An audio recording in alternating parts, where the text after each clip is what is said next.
Hey guys, this is Drew here from the Big Tex Urban Farms, and I know a lot of us are kind of cooped up at home, working from home, and the kiddos are homeschooling right now and might be looking for some projects and things that we can do as a family, right? So today I want to teach you a little bit about growing microgreens and how you can do it, how easily you can do it in your home. It's a great project to do with kids. It's very easy to do.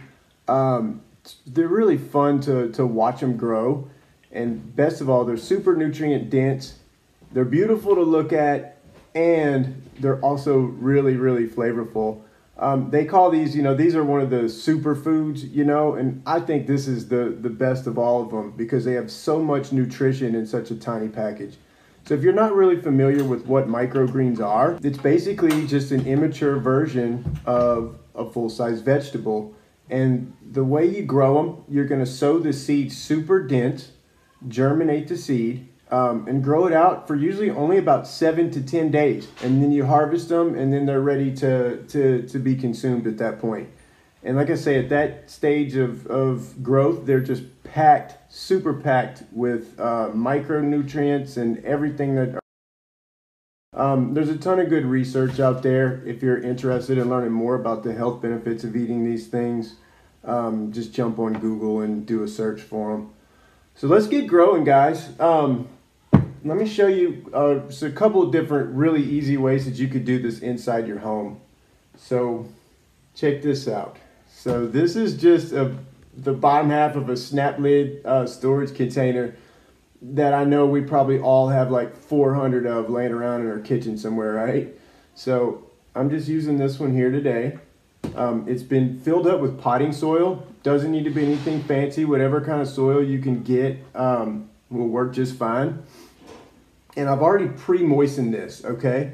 I just used that little shower thingy that everyone has in their sink, to moisten the soil down. You could just water it with a cup if you want to.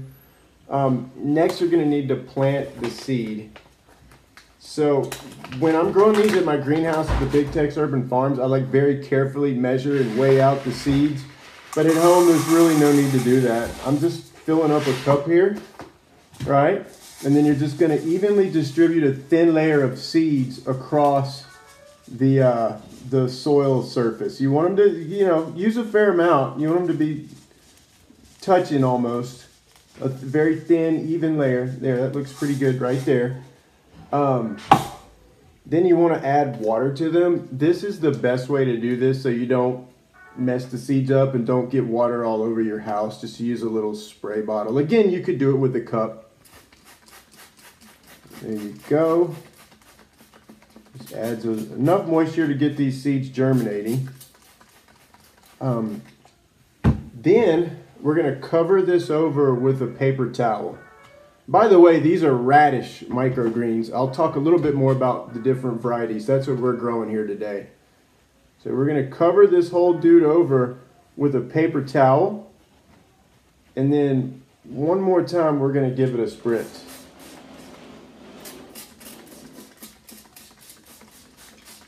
Make sure it's nice and damp. Not too wet, but you want to make sure everything is nice and damp. That moisture is real important to getting the seeds to germinate properly. There, that looks really good right there. You can put this wherever you have room. We use a lot of fancy LED lighting at the Big Tex Urban Farms in my greenhouse. You don't need that for microgreens, especially not for the home level. I'm going to add a tad bit more water. There you go. They're going to grow just fine. So anywhere you have space for them, on a kitchen counter is a really great place for them. And this paper towel, you're going to keep in place for about 3 days, usually, okay? And this is one of my favorite parts, and one of the parts that the kiddos are going to really love. As the baby plants start germinating, they're literally going to push this whole paper towel up as they start to grow. It's super fun to watch. At that point, at 3 days into the grow, you can go ahead and carefully remove the paper towel, and then you're going to need to start watering your microgreens. I just use them again. I would just fill a cup up with water and just do one of these. Just very gently. You don't need to keep your soil super damp, but they do need some moisture. Again, it's gonna, radish microgreens, you're gonna wanna grow these for about 7, maybe 8 days, and then you're gonna harvest them, okay? And just a second, I'm gonna show you what a full-size radish microgreen looks like. I just so happen to have a tray of them here handy. So, this is a really great option. This is a really nice way to grow microgreens inside.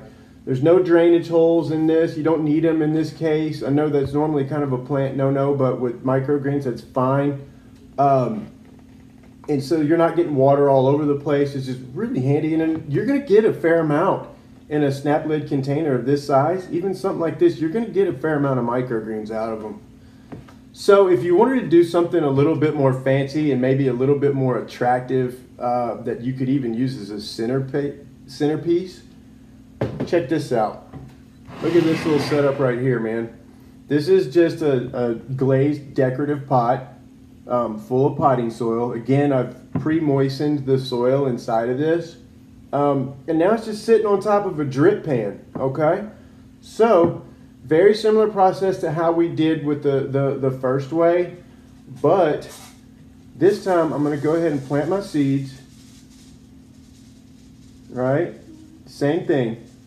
Pretty dense, nice thin layer. Go ahead and water them in again, just like I did last time. This time we're gonna do something a little bit differently though, because we're wanting to use this as a decorative piece, you know, it's something that you can use to be a little bit more attractive. We're not gonna do the paper towel. This time we're just gonna cover the seeds over with a little bit more potting soil that I have in here.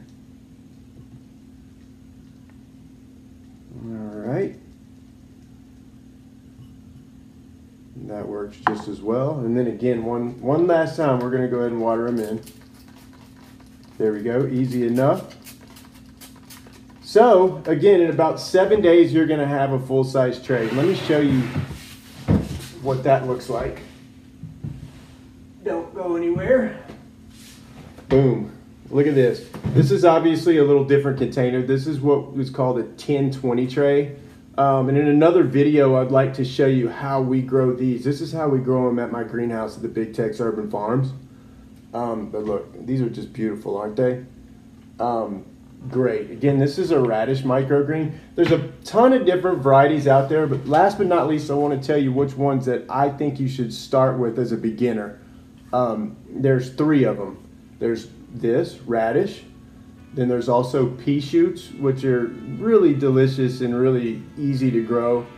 And then also broccoli. Broccoli makes a great microgreen because it has properties that are anti-cancer. They're cancer-fighting chemical compounds inside of the microgreen.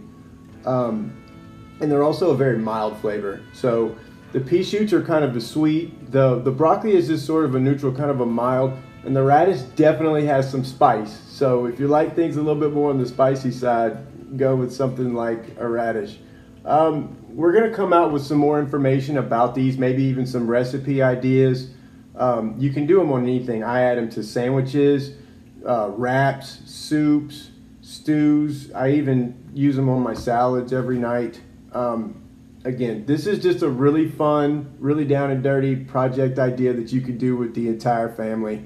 So hopefully this inspires you to get growing some micros in your home. And we'd love to hear more about what you're doing with them once you get them growing. Peace, guys. Y'all be well out there.